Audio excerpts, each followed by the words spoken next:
kembali.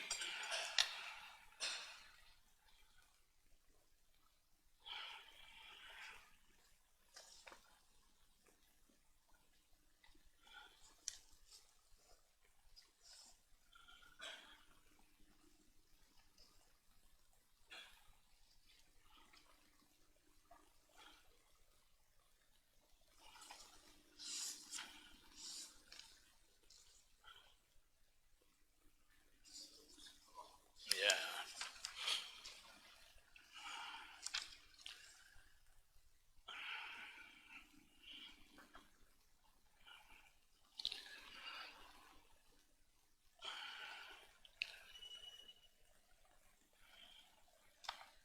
بسم الله الرحمن الرحيم.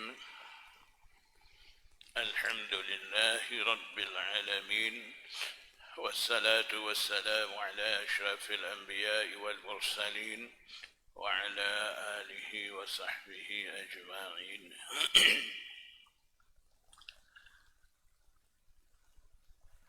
باب سترة الإمام سترة من خلفه.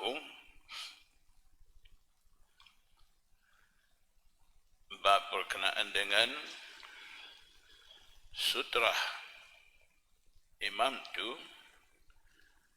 dikira sutrah juga bagi mereka ataupun bagi makmum yang ada di belakangnya, di belakang imam.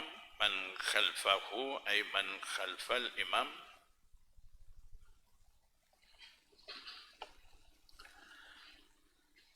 حدثنا عبد الله بن يوسف قال حدثنا مالك عن ابن شهاب عن عبيد الله بن عبد الله بن عتبة أن عبد الله بن عباس أنه قال.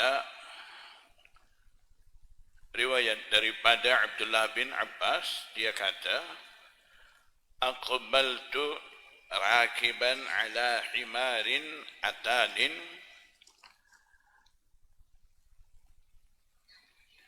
Aku datang sambil menaiki di atas unta betina, himar, unta, atanin, unta juga, unta betina. Jadi himar itu ismu jins. Biasanya dia guna untuk muzakkar muannas dua-dua. Jadi masukkan kalimah atanin di sini. Maksudnya unta yang Abdullah bin Abbas naik itu unta betina. Wa ana yawma idzin qad nahaztul ihtilam. Nahaztu ay qarabtu. Sedang saya pada hari itu hampir balik. Ihtilam maksudnya kalimah asal dia daripada hulmun, maksudnya mimpi, mimpi, kemudian keluar air mani. Itu kira batas bulugh syar'i, baliknya dari segi syarak. Jadi maksudnya Abdullah bin Abbas dia dah nak dewasa, dah nak hampir balik dah ketika itu. Wa Rasulullah sallallahu alaihi wasallam yusalli bin nasi bi Mina ila ghairi jidarin.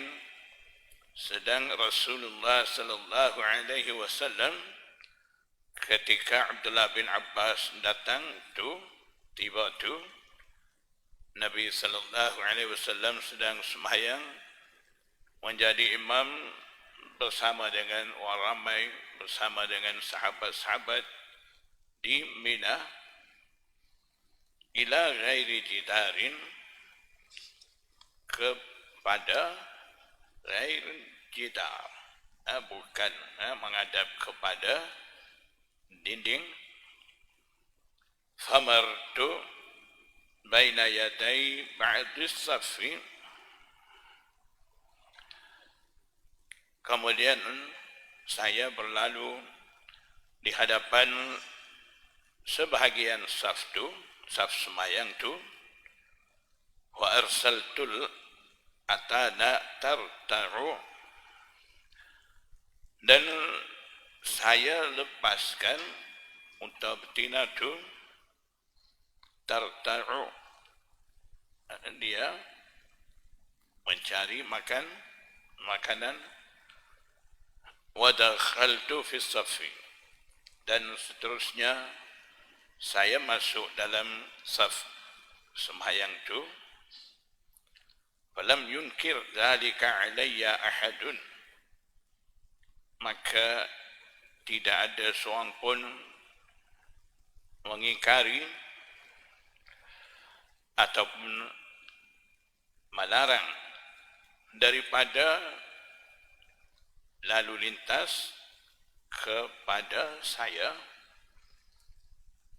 Jadi daripada situ Imam Bukhari, istidlalnya jawazul murur,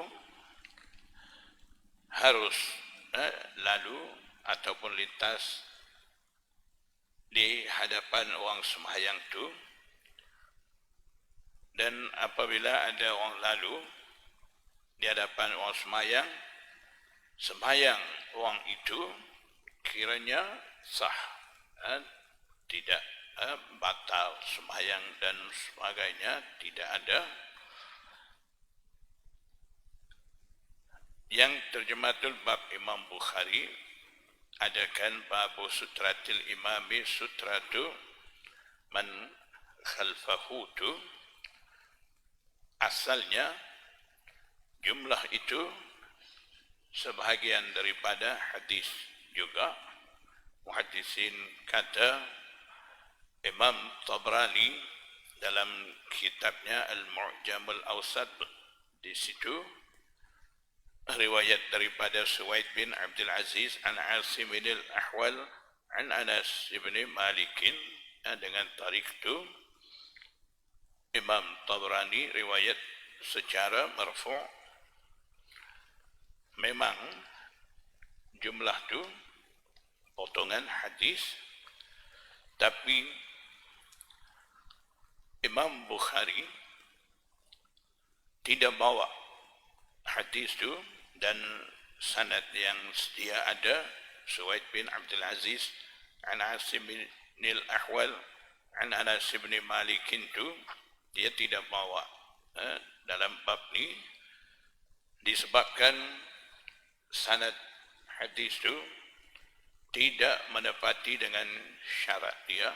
Itu kebiasaan Imam Bukhari, kalau satu-satu sanad hadis tu tidak menepati dengan syarat ketat dia, walaupun hadis tu sahih, dia tidak akan masuk dalam kitab Sahih Bukhari dia sebagai hadis bab. Jadi walaupun hadis tu, sanad hadis tu tidak menepati dengan syarat ketat dia, disebabkan maksud daripada matan hadis tu sahih, Imam Bukhari jadikan terjematul bab, dan juga bawa hadis lain yang kita dah baca sebentar tadi. Hadis itulah jadikan sebagai hadis bab. Itu kita perlu faham satu uslub Imam Bukhari.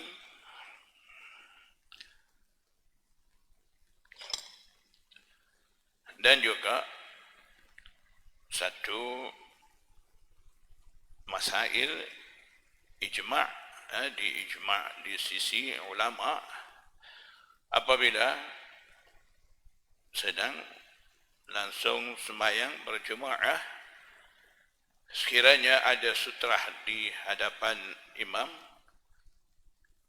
itu dah memadai dan tidak perlu ada satu-satu sutrah di hadapan setiap makmum, tidak perlu.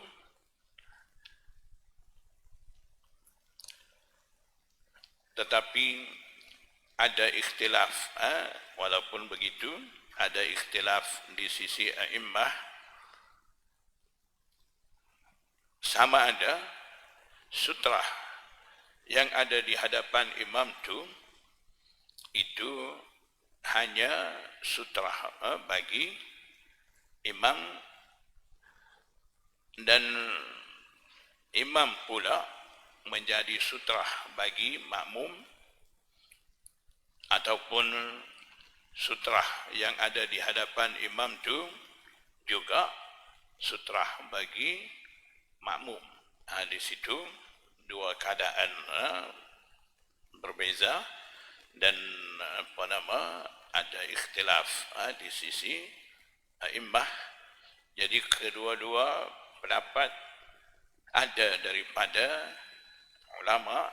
Sebahagian ulama kata sutratul imami sutratul lil qaum.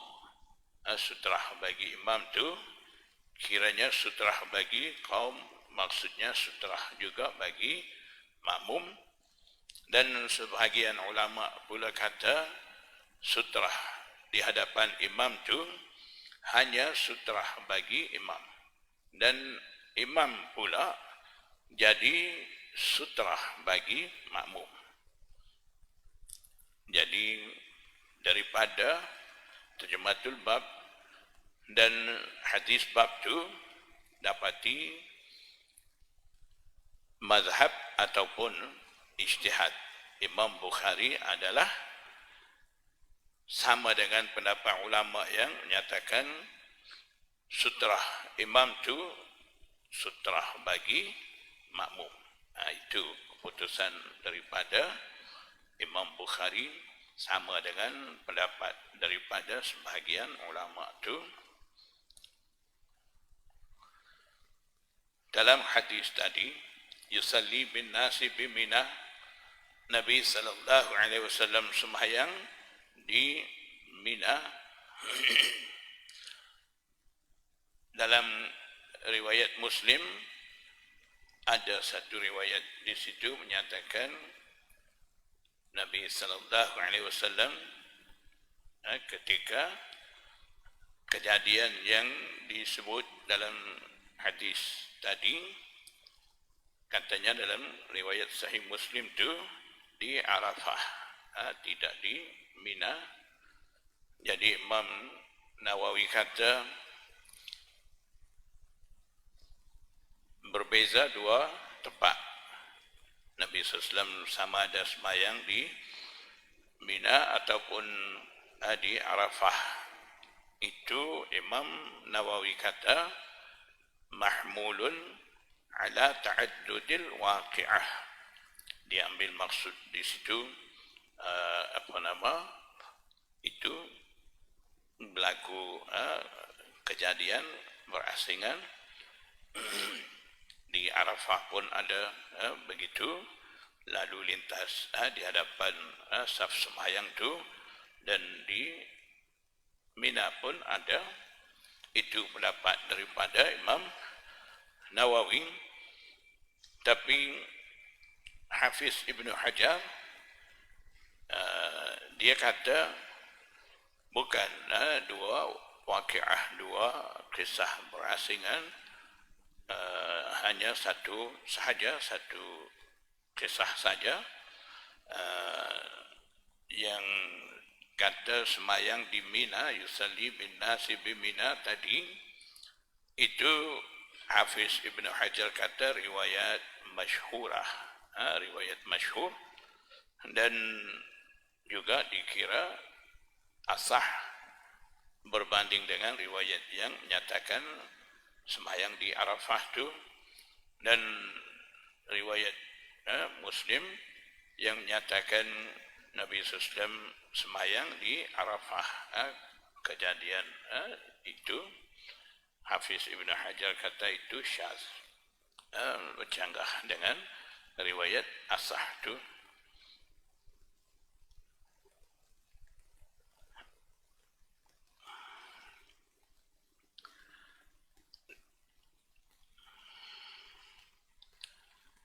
Yusalli bin nasi bimina ila ghairi jidar. Ila ghairi jidar dalam riwayat Baihaqi ila ghairi sutrah. Jadi di situ juga pandangan sebahagian ulama, mereka kata ketika itu di situ tidak ada dinding, tidak ada jidar, dan juga tidak ada sutrah, tidak ada apa-apa. Dan Imam Baihaqi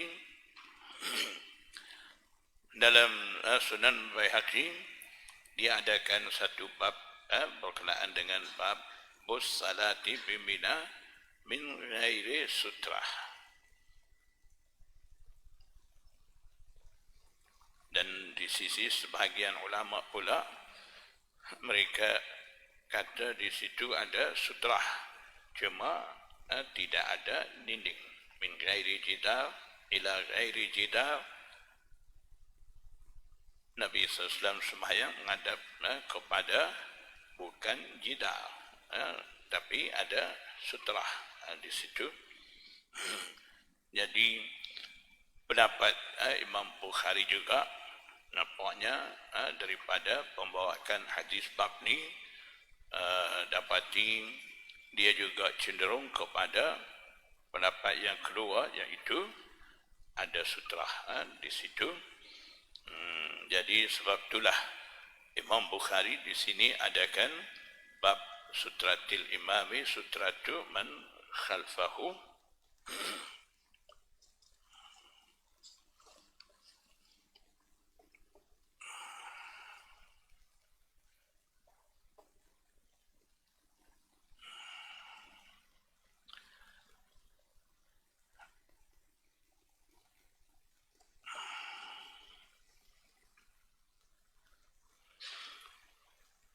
حدثنا إسحاق قال حدثنا عبد الله بن نمير قال حدثنا عبيد الله عن نافع عن ابن عمر أن رسول الله صلى الله عليه وسلم كان إذا خرج يوم العيد.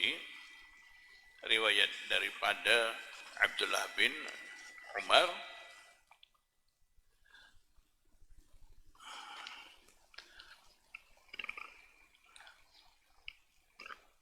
sesungguhnya Nabi sallallahu alaihi wasallam apabila dia keluar pada hari raya, dia perintah kepada khadam dia supaya mengambil hirbah. Hirbah ni dia pendek pada lembing dan ujung tu agak dia lebar sikit, itu panggil harbah. Kalau istilah kita di sini panggil tombak, boleh. Fatuda'u baina yadayha, kemudian diletakkan di hadapannya. Fayusalli ilaiha, Nabi sallallahu alaihi wasallam sembahyang menghadap kepadanya, kepada harbah. Wan nasu wara'ahu, dan ramai sahabat-sahabatnya ada di belakang Rasulullah sallallahu alaihi wasallam. wa kana yaf'alu dzalika. Dzalika ay wad'ul harbah wassalatu ilaiha. Nabi sallallahu alaihi wasallam biasanya lakukan itu, maksudnya letak harbah di hadapan dia dan sembahyang menghadap kepadanya. Harbah tu, tombak tu, jadikan sutrah bagi Rasulullah sallallahu alaihi wasallam. Wa kana yaf'alu dzalika fi safari. Nabi sallallahu lakukan cara seperti itu dalam safar. Jadi maksudnya bukan hari raya saja, dalam safar juga bila Rasulullah sallallahu alaihi wasallam sembahyang, dia adakan sutrah di hadapan dia.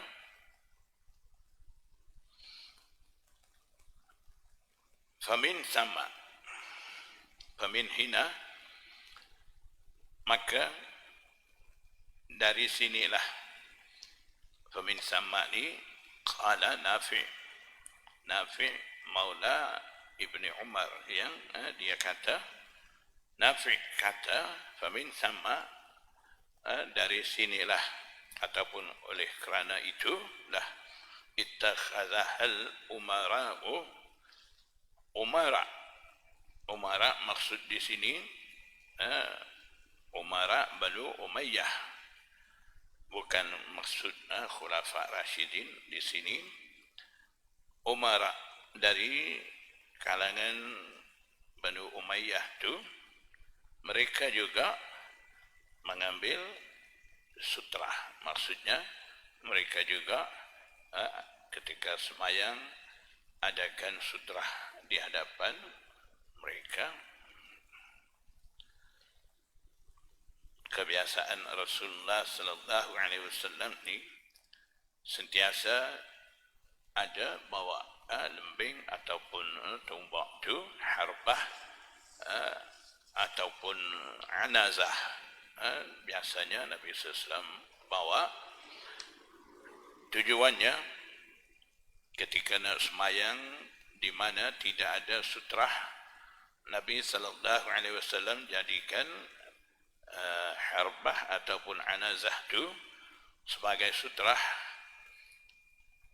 Dan juga ketika Nabi sallallahu alaihi wasallam nak istinja, sekiranya tempat nak istinja tu tanah di situ keras, jadi Nabi sallallahu alaihi wasallam kikih ataupun korek di situ supaya tanah tu tempat nak buang air tu jadi lembut, kemudian tidak bercik balik air kecing tu. Itu satu. Dan yang ketiganya, Madinah ketika itu, ketika Rasulullah SAW dan sahabat-sahabat muhajirin sampai ketika itu, keadaan Madinah tidak seperti sekarang. Masa itu ada binatang bisa dan sebagainya, ada banyak. Jadi Nabi SAW bawa harbah dan juga anazah ni untuk melindungi daripada kebahayaan binatang bisa tu. Jadi ada beberapa hikmah Rasulullah SAW bawa harbah dan anazah tu, tapi tujuan utamanya ketika keluar untuk sembahyang raya ataupun safar, Nabi sallallahu alaihi wasallam bawa benda tu, tujuan utamanya untuk jadikan sutrah.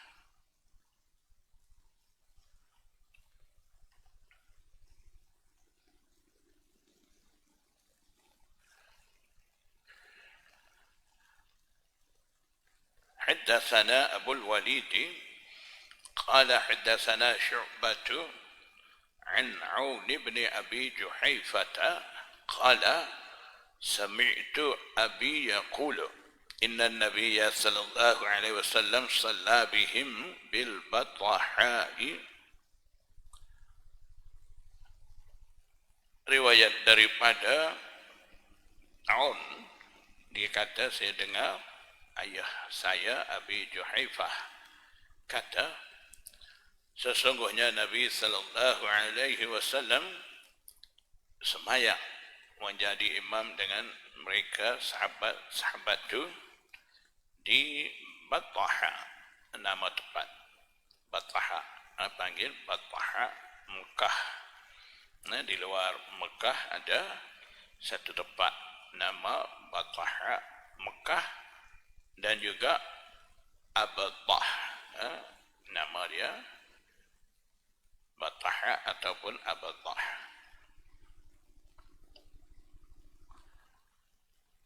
Nabi sallallahu alaihi wasallam sembahyang di situ. Wa baina yadayhi anazatun, sedang di hadapan Nabi sallallahu alaihi wasallam ada anazah, tongkat, biasanya tongkat yang mempunyai besi di ujung tu, itu panggil anazah. Nabi sallallahu alaihi wasallam adakan anazah tu di hadapan dia sebagai sutrah.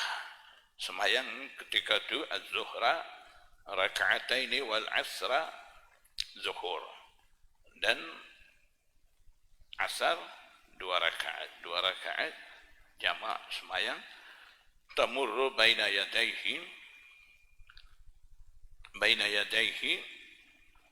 lalu al-mar'atu wal himar, wanita dan keldai, lalu di hadapan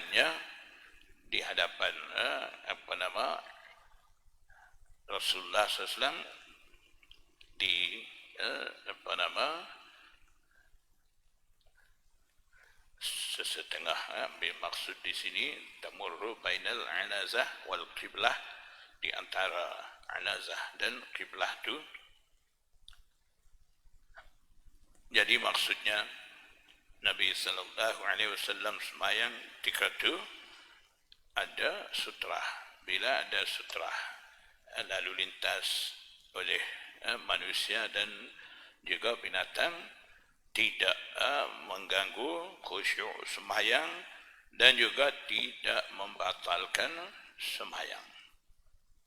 Tapi dalam riwayat Muslim ada satu hadis diriwayat oleh Abu Dzar radhiyallahu taala anhu, di situ maksudnya lalu lintas himar dan juga kalb itu yaqta'us salat, batalkan sembahyang. Ada satu hadis. Jadi riwayat Bukhari sekarang kita baca dan juga riwayat Muslim tu agak bercanggah. Dua-dua hadis sahih bercanggah. Jadi ada beberapa cara untuk selesaikan percanggahan di antara riwayat sahih. Itu dah kita tahu, banyak kaedah di situ nak selesaikan percanggahan tu. Salah satu daripadanya, apabila dua hadis tu bercanggah, tengok mana hadis Rasulullah sallallahu alaihi wasallam bersabda ataupun melakukan dulu, mana hadis yang kemudian. Jadi berdasarkan kajian daripada muhaddisin, riwayat Abdullah bin Abbas berkenaan dengan kisah tadi, mula-mula kita baca tu, Nabi sallallahu alaihi wasallam sembahyang bersama dengan sahabat-sahabat. Ketika tu dia lalu di hadapan saf sembahyang tu dengan menaiki keldai betina. Jadi hadis tu berdasarkan kajian daripada muhaddisin dapati Abdullah bin Abbas riwayat kejadian antara dia dan kumpulan sembahyang bersama dengan Rasulullah SAW tu. Hadis tu dia riwayat sebelum kejadian tu berlaku, sebelum Rasulullah sallallahu alaihi wasallam wafat, lebih kurang 80 hari. Hadis yang menyatakan batal sembahyang tu, hadis tu dulu. Jadi bila dua keadaan berbeza datang daripada Rasulullah SAW, kaidahnya kena ambil akhirul amrain, tengok akhir di antara dua urusan tu yang mana Rasulullah SAW lakukan, kira itulah yang tulah tetap, maksudnya nasikh, yang dulu tu kira mansukh.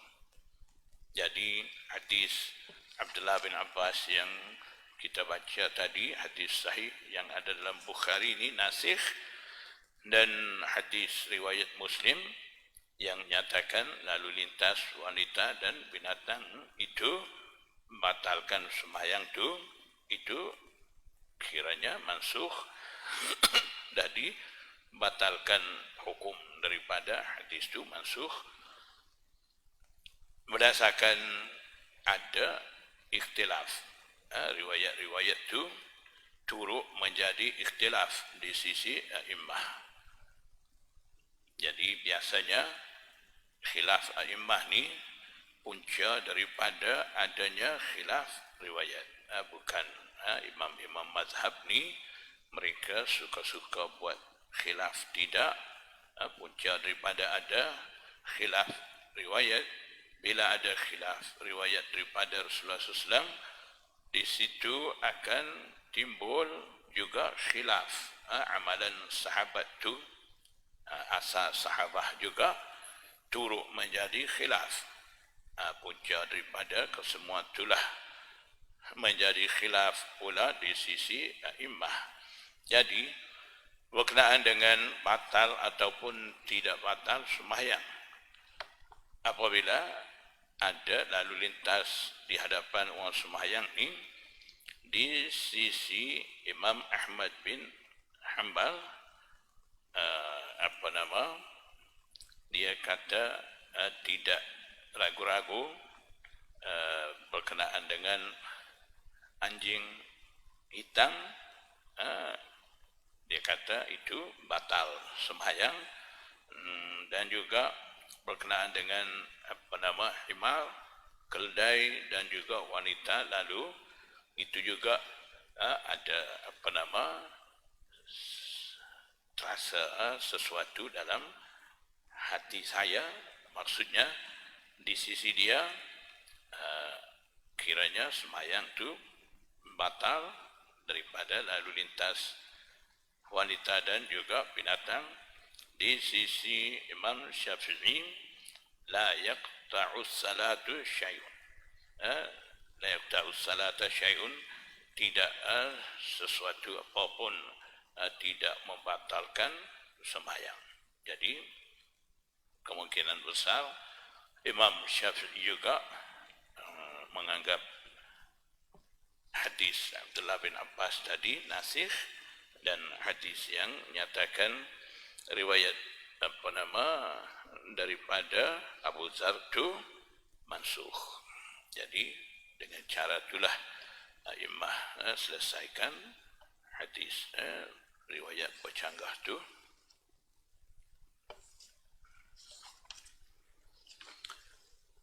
Babu qadri kam yanbaghi, kam maksudnya kam zira, berapa hasta. Bab berkenaan dengan kadar, berapakah, maksudnya berapa hasta biasanya yang bagi sepatutnya ayakuna bainal musalli was sutrati, berada di antara yang sembahyang dan sutra. Musalli boleh baca isim fa'il dan juga ismu zarf.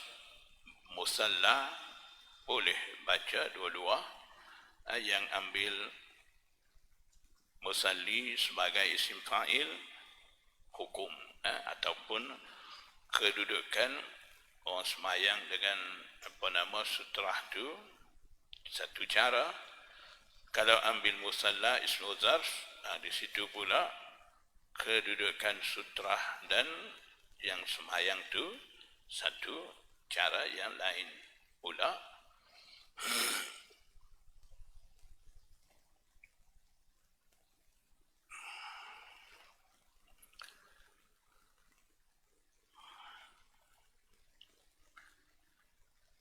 حدثنا عمرو بن زرارة قال حدثنا عبد العزيز بن أبي حازم عن أبيه عن سهل بن سعد قال كان بين مسلي رسول الله صلى الله عليه وسلم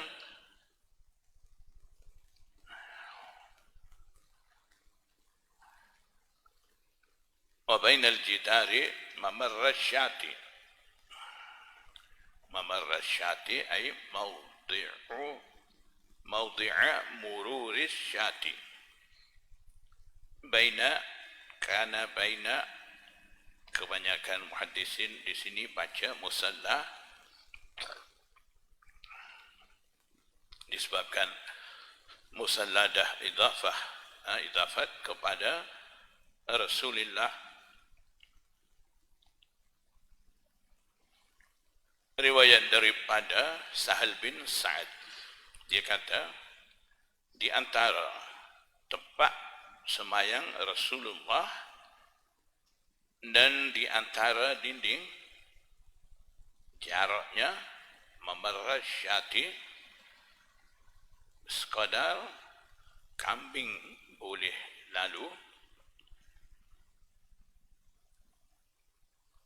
Jadi jarak tu muhaddisin kira salah satu az-ru', 3 hasta.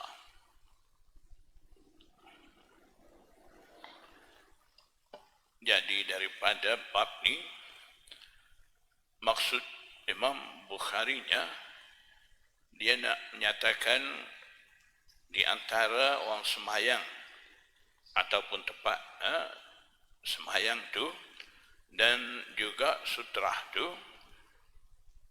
tidak boleh jauh jarak di antara tu.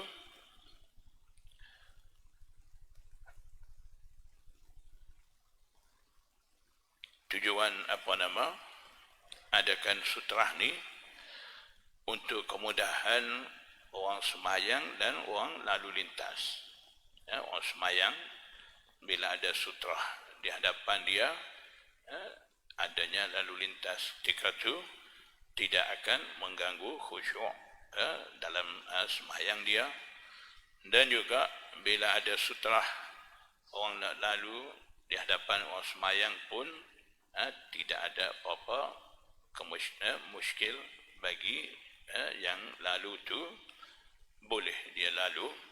Jadi tujuan Imam Bukhari di sini, dia tak mau sutrah dengan orang semayang ni jauh jarak dia. Seboleh-bolehnya 3 hasta, lebih kurang tu. Itu banyak kemudahan bagi orang sembahyang dan juga orang lalu lintas.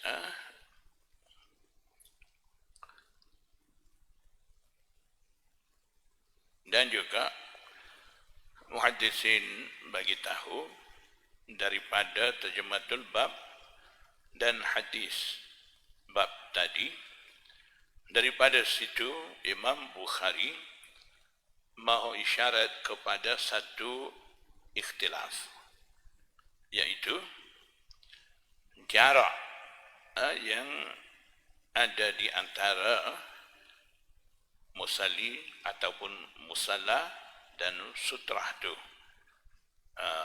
Jadi keadaan tu macam mana? Maksudnya jarak tu nak bagi ada di antara tempat sujud dan sutrah, ataupun di antara tempat berdiri dan sutrah. Situ ada ikhtilaf. Satunya di antara tempat sujud dan sutrah.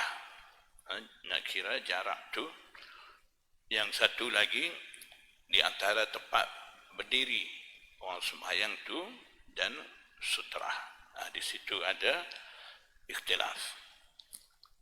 Di sisi jumhur, indal jumhur, mereka ambil musalla tadi, sebagai ismul zarf. Jadi maksudnya mereka ambil tempat sujud, tempat semayang, tempat sujud, di antara tempat sujud dan sutrah.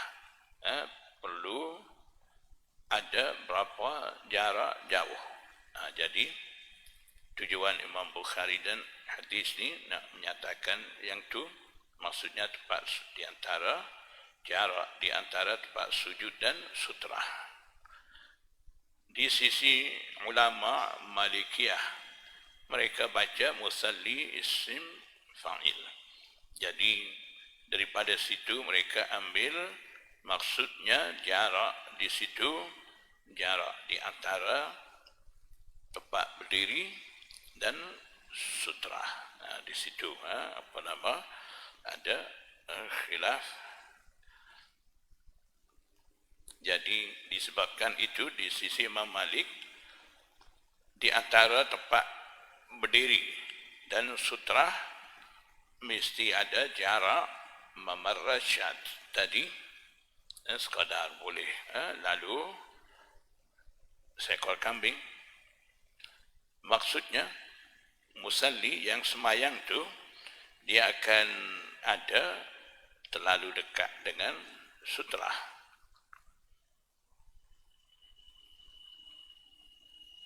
Di sisi jumhur, tempat sujud dan jarak tu tempat di antara tempat sujud dan sutrah. Di situ perlu ada jarak mamarrasyat. Jadi agak jauh sikit dengan sutrah tu. Jadi beza di situ.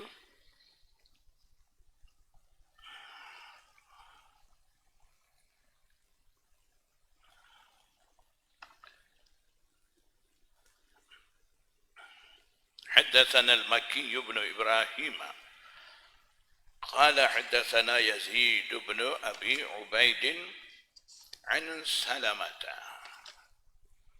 قال كان جدار المسجد عند المنبر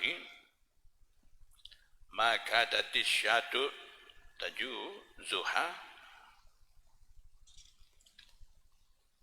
Riwayat daripada Salamah bin Al-Aqwa, dia kata dinding masjid di sisi mimbar jaraknya sekadar kambing boleh lalu dengan mudah. Jadi dalam riwayat Muhaddis Ismaili, di situ lebih jelas matan hadisnya kanal mimbaru ala ahdi Rasulillah sallallahu alaihi wasallam laisa bainahu wa baina haidil qiblati illa qadru ma tamurrul anazah. Itu mimbar Rasulullah sallallahu alaihi wasallam dan dinding kiblah tu lebih kurang anazah, boleh lalu mamarrasyat, maka datisyatu tajuzuha tadi. Jadi itu jarak paling pendek sekali perlu ada di hadapan orang sembahyang tu. Jadi daripada riwayat-riwayat itulah ulama dah buat putusan di antara orang sembahyang dan sutrah lebih kurang kena ada 3 hasta. Dan dalam sanad hadis ni cuba kita perhati tengok. Haddatsana al-Makki bin Ibrahim. Makki bin Ibrahim. Rawi itu dia riwayat daripada Yazid bin Abi Ubaid, dia riwayat daripada Salamah.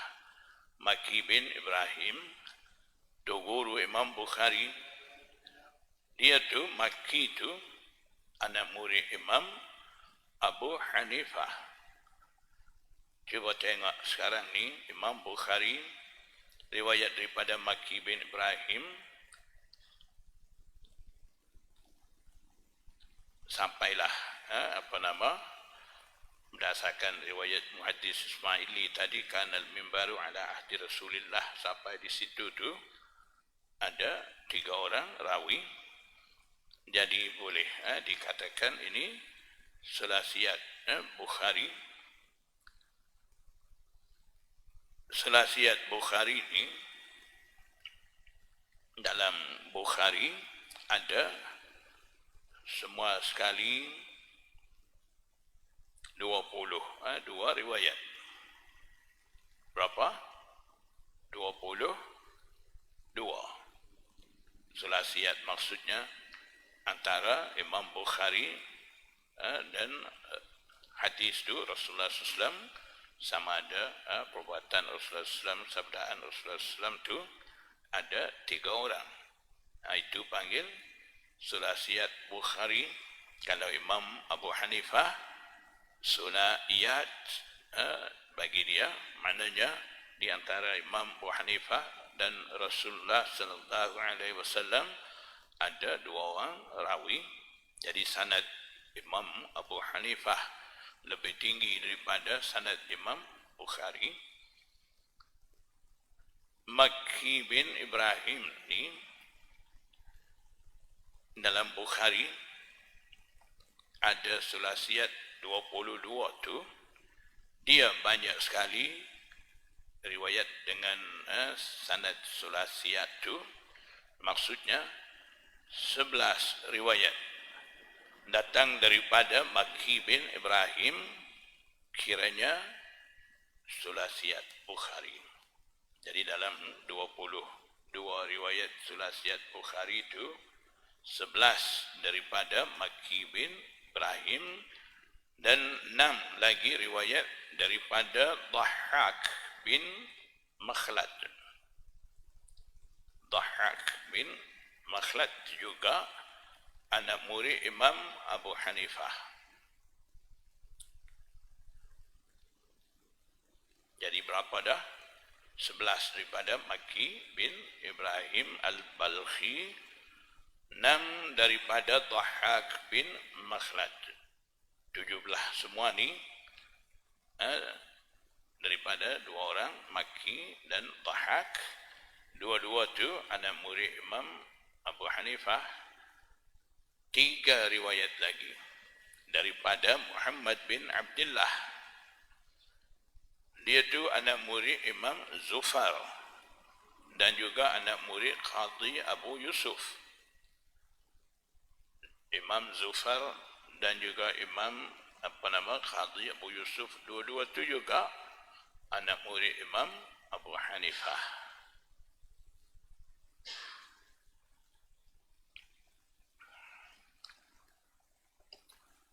Jadi tinggal lagi berapa? 11 Makki bin Ibrahim, Dhahhak bin Makhlad 6, Muhammad bin Abdullah 3, 19. 2 lagi 20 dah. 11, 6, 17, 3 lagi 20. Tinggal lagi 2. 2 tu tidak pasti di sisi muhaddisin, sama ada 2 riwayat tu juga daripada murid Imam Abu Hanifah ataupun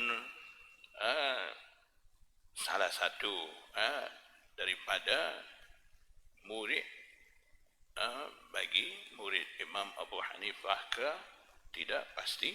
Jadi 2 itulah yang 20 lagi confirm di sisi muhaddisin daripada Makki bin Ibrahim 11, Dhahhak bin Makhlad 6, Muhammad bin Abdullah 3. Dhahhak dengan Makki ni anak murid Imam Abu Hanifah, Muhammad bin Abdullah ni anak murid bagi anak murid Imam Abu Hanifah.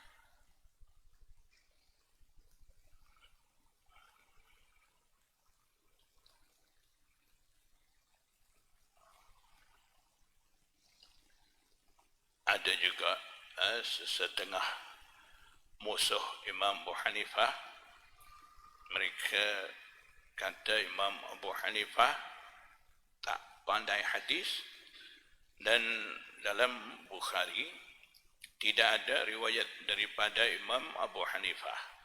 Kalau Imam Syafi'i ada, Muhammad bin Idris, dalam Bukhari ada 4 riwayat, dan Musnad Ahmad, Musnad Syafi'i dan sebagainya. Jadi kalau Imam Abu Hanifah, mereka kata tidak nampak nama dia, Haddatsana Nu'man bin Sabit dan sebagainya dalam Bukhari tidak ada. Sebab itulah mereka kata Imam Abu Hanifah ni tak pandai hadis, tidak ada riwayat daripada Imam Abu Hanifah. Mereka tuduh, kata begitu. Jadi kita perlu faham di sini, Imam Abu Hanifah sebagai seorang imam mujtahid, kalau dia tidak pandai Al-Quran dan Al-Hadis, dari mana dia nak ijtihad keluar hukum? Itu nyata dia pandai hadis. Yang kedua, dia sempat dengan 4 orang sahabat. Takkan dia tidak dapat menerima hadis-hadis daripada sahabat-sahabat itu. Memang dia menerima hadis daripada 4 orang sahabat itu. Disebabkan itulah sanad dia jadi sunaiyat, tinggi pada sulasiat Bukhari. Sunaiyat Imam Abu Hanifah itu ada kitab disusun oleh Muhammad bin anak murid dia Muhammad bin Hasan Asy-Syaibani, ada susun Sunaiyat Abi Hanifah. Baik, kalaulah kita terima mereka kata tidak ada riwayat dalam Bukhari daripada Imam Abu Hanifah, sebab tu Imam Abu Hanifah tak pandai hadis. Kalau begitu, apa kata Sayyidina Abu Bakar As-Siddiq? Adakah riwayat daripada Sayyidina Abu Bakar As-Siddiq ni banyak dalam riwayat-riwayat tu? Ada sedikit saja, boleh bilang jari, banding dengan anak dia sendiri Aisyah, Abdullah bin Umar, Abdullah bin Abbas. Kalau banding dengan Abu Hurairah, seolah-olah tidak ada riwayat daripada Sayyidina Abu Bakar As-Siddiq. Kurang nama Sayyidina Abu Bakar As-Siddiq ni dalam riwayat-riwayat hadis tu, banyaknya Abu Hurairah. Kalau begitu, adakah kita nak kata Sayyidina Abu Bakar As-Siddiq ni tak tahu hadis, Abu Hurairah tahu hadis? Bolehkah kita nak kata sebenarnya Abu Bakar As-Siddiq lah banyak sekali tahu hadis-hadis, di mana hadis-hadis setengah sahabat-sahabat lain tidak tahu, dia yang tahu. Ada banyak kisah-kisah begitu. Jadi tak betul mereka kata Imam Abu Hanifah tak pandai disebabkan riwayat daripada Imam Abu Hanifah tidak jumpa dalam Bukhari. Itu salah, dan tuduhan tidak berasas. Kemudian perlu juga kita tahu punca daripada mana kurangnya riwayat daripada Imam Abu Hanifah dalam hadis-hadis tu. Pertama, Imam Abu Hanifah dia sibuk dengan ijtihad. Cara Imam Syafi'i, Imam Malik, mereka ijtihad hukum sekadar perlu maksudnya apa-apa berlaku kejadian ketika perlu keluarkan hukum, mereka berdasarkan Al-Quran dan As-Sunnah cari penyelesaian fatwa dan juga hukum bagi apa-apa kejadian tu. Bila dah selesai, mereka berhenti setakat tu. Imam Abu Hanifah, cara dia apabila berlaku apa-apa kejadian, dia cari penyelesaian hukum fatwa bagi kejadian itu daripada Al-Quran dan As-Sunnah. Setelah dia dapat jawapan hukum fatwa bagi kejadian itu, bukan kata dia berhenti setakat itu, di situ tidak. Dia sambung lagi ijtihad. Kemungkinan besar ada kaitan-kaitan dengan kejadian dah ada tu. Kalaulah berlaku, apa hukum bagi kejadian-kejadian tu? Maknanya belum lagi berlaku, Imam Abu Hanifah dah mikir sekiranya berlaku ada kaitan dengan apa yang dah berlaku tu, dia dah pun buat hukum berdasarkan ijtihad dia. Jadi dia sibuk, lebih sibuk daripada Imam Syafi'i, Imam Malik dan sebagainya. Jadi tak sempat dia nak riwayat hadis-hadis tu satu. Itu kurang riwayat daripada Imam Abu Hanifah tu. Yang satu lagi, ada satu istilah dalam hadis ni, mukatabah. Mukatabah ni maksud dia, syekh ni dia tulis hadis, kemudian dia sampaikan kepada seseorang sekali dengan ijazah untuk riwayat hadis yang dia tulis begitu. Biasanya di sisi muhaddisin itu harus, kalau syekh itu tulis bagi hadis-hadis, hantar kepada murid dia ataupun kepada seseorang, kemudian dia ijazah untuk riwayat hadis-hadis itu, harus yang menerima ni boleh riwayat balik hadis-hadis itu. Tapi di sisi Imam Abu Hanifah, syarak dia berkenaan dengan mukatabah ni ketat sikit. Itu biasa syarat masing-masing. Seperti mana kita dah faham, Imam Bukhari syarat menerima hadis dia tak sama dengan imam lain, dia tu lebih ketat. Jadi imam lain boleh menerima satu-satu hadis, contohnya hadis tu sahih dah, Imam Muslim pun sanggup boleh masuk dalam Sahih Muslim dia, tapi Imam Bukhari masih lagi tidak mau masukkan hadis tu dalam Sahih Bukhari dia, sebab syarat dia ketat, lebih ketat daripada syarat imam lain. Begitu juga Imam Bukhari dalam bab mukatabah ni, syarat dia kalau seseorang imam tulis hadis sampaikan kepada seseorang, nak bagi harus nak bagi boleh riwayat hadis tu, syaratnya mesti ada dua orang saksi. Dua orang saksi ni kena mengaku yang imam tu tulis hadis tu ketika tu dua orang ni ada betul, imam tu tulis hadis tu, kemudian sampaikan kepada orang lain supaya riwayat balik. Jadi itu syarat ketat diadakan oleh Imam Abu Hanifah dalam mukatabah tu. Jadi itu muhaddisin kata salah satu punca kurangnya datang riwayat-riwayat daripada Imam Abu Hanifah tu. Jadi kita perlu faham semua keadaan tu. Jadi tanpa kita tahu semua tu, tanpa ada asal usul, kita tuduh dengan imam-imam begitu, itu tidak patut bagi umat muslimin awamun nas yang mana mereka tidak faham semua keadaan tu. Bila kita bawa cara-cara perlekehkan imam-imam, jadi akan selalu fikiran bagi awamun nas, orang biasa, umat muslimin tu. Jadi perlu kita jaga semua tu.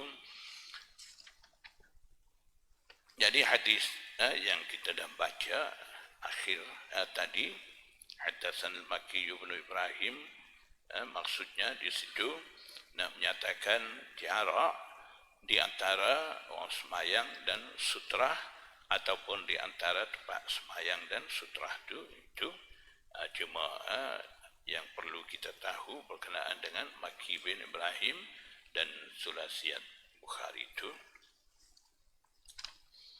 Babus salati ilal harbah, insyaallah sambung. Wallahu a'lam. Subhanallah wa bihamdihi. Astaghfiruka wa atubu